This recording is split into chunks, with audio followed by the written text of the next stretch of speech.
The dragon fruit has become one of the most overpowered fruits in the entire game, making it the most OP fruit as well, and not even being much of a real fruit, but also including 2 dragons in one fruit. Basically 2 fruits for 5,000 Robux. That's a lot of Robux for this fruit. But a lot of people have said that the dragon fruit has ruined the game and has made it very difficult to get around, because dragon fruit owners have basically been abusing the heck out of the dragon fruit, knowing how overpowered it is, and the Blox Fruit developers also buffing it recently. Now don't worry, I'll be going ahead and gifting some. Just subscribe and comment your username down below. We've known that the Buddha fruit has been the most grindy fruit ever, the only fruit you can use for grinding and for levels and quests, and it's always been one of the best to use for grinding. And the dragon fruit came in and just replaced it. And then a week later they released the Yeti fruit. The Yeti fruit is not really the best fruit for grinding, and honestly has become, well, one of the most weakest fruits in the entire game. Yes, it has strength and it's a pretty powerful fruit, but it is nowhere near as good as the dragon. The dragon has actually been proven to be way better of a fruit than every single fruit you see on the screen right now. Even the mammoth fruit, even the Buddha fruit, even the gas fruit, which is brand new,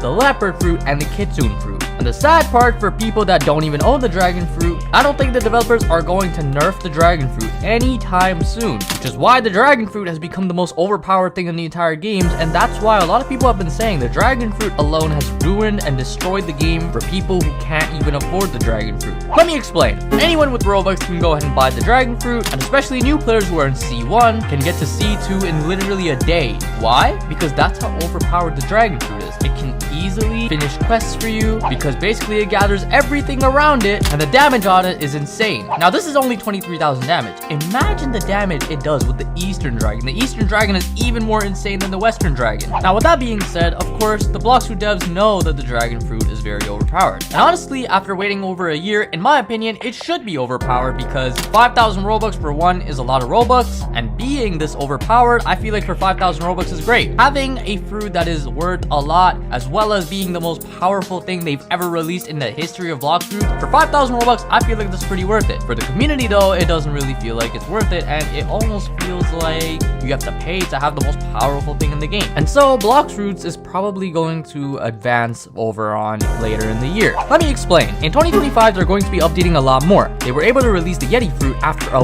week of just the dragon fruit update. That explains that now they have done something with Blox Fruits' coding system, which made it easier to update, because right after they released the Christmas update, they also did a live event, which was done in under a day.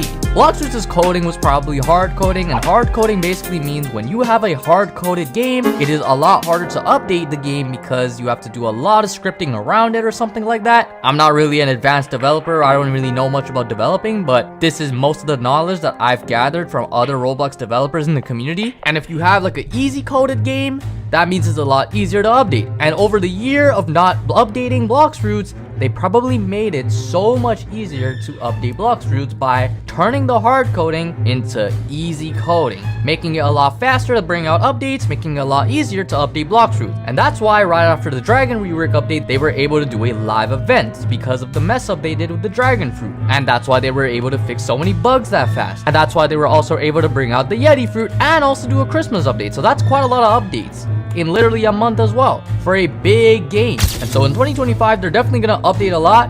They're gonna finally probably redo the control fruit that they've been meaning to do for a while. They'll probably redo cruise. They've been meaning to redo that for a while as well. They're gonna redo a lot of fruits, and they might honestly redo some of the best fruits in the game. Buddha fruit could receive a rework as well so that it can start competing with some of the best fruits in the game. And the dragon fruit, of course, right now it's very overpowered, but eventually it'll receive some competition with some brand new fruits coming out and other fruits being reworked in the game. The developers realize it's powerful, and they will definitely redo a fruit that can compete with the dragon fruit, or release another fruit that is as good as the dragon fruit later on in the year, which can also cost even more than 5,000 Robux, such as 10,000 Robux. But the fruit for 10,000 Robux has to be really good to be able to compete with the dragon fruit. 2025 honestly is a very big year for Blox Fruits, and the dragon fruit will definitely receive some competition. Has this fruit actually ruined the game though? For the people that can't afford 5,000 Robux, honestly, maybe it has a little bit. 5,000 Robux, everyone owns the most powerful thing in the game, and for anyone that doesn't really have the best fruit, well, it does kind of suck for them. But Blox Fruits won't just leave the community hanging like that. They will definitely release something as good for everyone else. There's definitely going to be a lot more reworks in the game, not just those maps that got revamped. There's going to be a lot more revamps around C1 and C2. And honestly, 2025 is going to be a massive year for Blox Fruits, and I can't wait because finally we won't need to wait years and months to even get an update. Finally, we will only have to wait a couple of months for updates, which does sound long, but